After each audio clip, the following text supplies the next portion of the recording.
Hello ladies and gentlemen, and welcome to another HD review. Today we're looking at the brand new 1390, the tier 9 French light tank. Obviously with 9.18 light tanks got a lot of changes. I did have a tiny little video about my opinion in the light tank changes in general, but today we're taking a look at the 1390. Alright, let's go through the stats. We're comparing it with the RU251. So we start off with 1200 hit points, 380 meter view range, top speed forward 64, backwards 23, power to weight 31.55, tank traverse 41.71, effective traverse you can see here. Terrain resistances are pretty bad. These are bad on an RU and they are bad on the 1390. If we would quickly compare it to something like a T54 lightweight, you get shit on in every category here.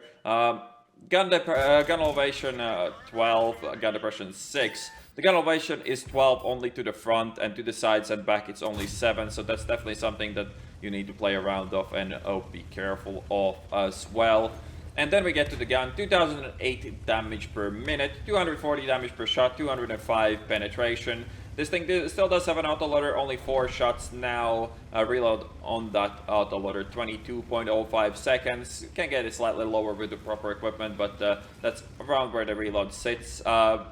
2.21 second between shot reload, which is nice. Aiming time 2.6, accuracy 0.36 with really bad soft stats, especially comparing to the fucking Russian stealth UFO, which is the lightweight, or the T54 lightweight. So right off the bat you can say that the light tanks are better now than they ever have been. While this thing did get bumped up a tier, the matchmaking doesn't really change much, and this tank is so much better than the old 1390 was, just because even only the 205 penetration makes this actually decent, and having APCR with better shell velocity, 4-shot autoloader makes it less clunky as well. And so far in this game we have done pretty well until this point, where I was greedy to shoot a shitty tier 7 instead of that 1375, so that was not very good. But we managed to put up a pretty decent showing so far for this tank by shooting tanks crossing the south flank, and it worked reasonably well. Nobody really shot me back until this little turd here, but that was more my fault than anything else. Now there is an AFKer that we're gonna finish off, because why wouldn't we? I mean, he's gonna spot me if I don't do that. So we finish him off and then get to shoot some T29 as well. As you can see, the gun on this tank is alright. Like, it's not the best gun around, of course, but it is not too bad. And 0.36 accuracy for these new light tanks is decent enough, but yeah, the soft stats aren't great. So yeah, overall the gun is alright, the tank is alright. It's not like the most mobile light tank, but the French tanks have never really been known to be that. So as far as French light tanks go, this is fine. Talking about great accuracy, nothing in video games is more fun to do everything properly, to aim fully and miss any every time. That is so much fun. I can really see why Wargaming would want to nerf accuracy, because what can be more fun than fully aiming at 200 meters and missing? That is so much fun. Really, really enjoyable. Anyways,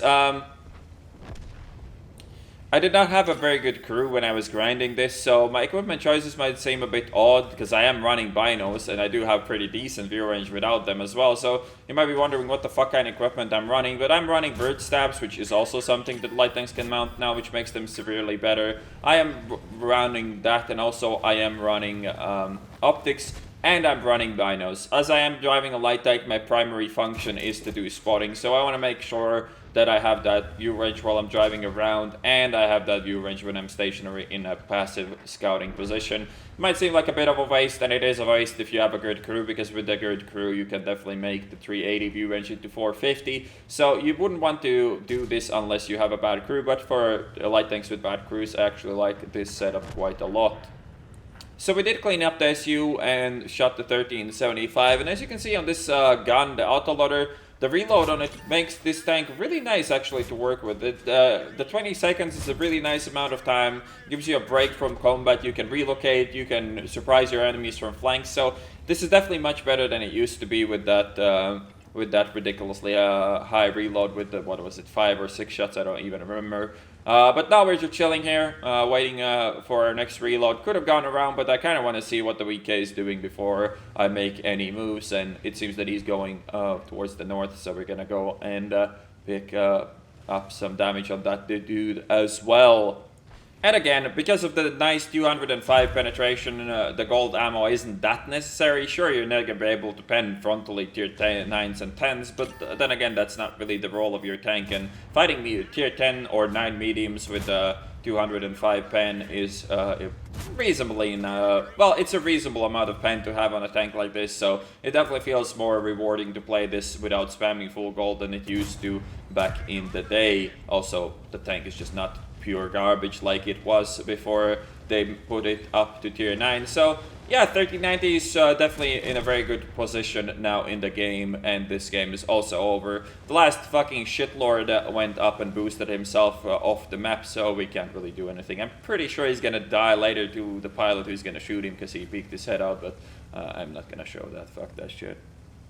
Alright, so here's the end plate. Ace Tanker, 3846 experience with 100% booster, high caliber, and we ended up doing 5141 damage, assisted for 406, and picked up 4 kills. And that gave us 1282 base experience, which was enough for an Ace Tanker.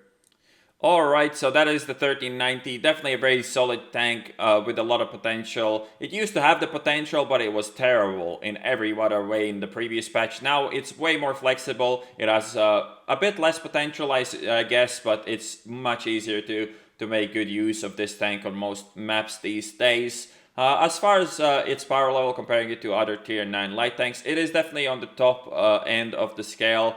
It's hard for me to compare it to all the other things because I haven't really played through all the other things, but the 1390 is definitely a very solid tier 9, and you might want to give yours a go if you had one and it's just sitting in your garage gathering dust. It's definitely much more enjoyable to play these days than it used to be before the light tank rebalance. So yeah, I hope you guys enjoyed my review, and I'll see you on the next one.